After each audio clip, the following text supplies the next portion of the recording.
আমাদের মহান নেতা বিএনপির ভারপ্রাপ্ত চেয়ারম্যান জনাব তারেক রহমানের পক্ষে আজকে বগুড়া সদর ৬ আসন থেকে আমরা মাননীয় জেলা প্রশাসকের মহোদয়ের কাছে তার মনোনয়নপত্র দাখিল করেছি। তারেক রহমান যে মেসেজটি দিয়েছে সেটি হলো টানা তৃতীয়বার অর্জন করেছে দেশের সেরা সুপার ব্র্যান্ড স্বীকৃতি বসুন্ধরা টিস্যু।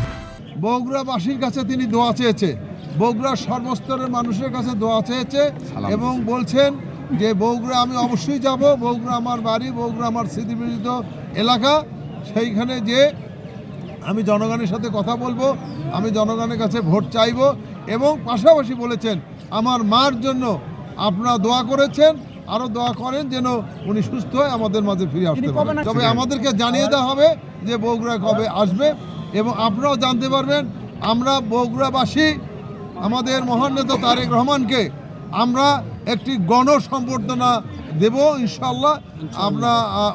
আমরা এবং ম্যাডামের জন্য দোয়া হবে, সেই দোয়া আপনারা জানতে পারবেন সবাই। কালকে পর্যন্ত যখন কথা হয়েছে আমাকে বলেছেন যে এটি পরে জানিয়ে দেওয়া হবে কবে কোথায় যাব, এ পর্যন্ত আমাদেরকে নির্দিষ্ট কোনো তারিখ দেওয়া হয়নি।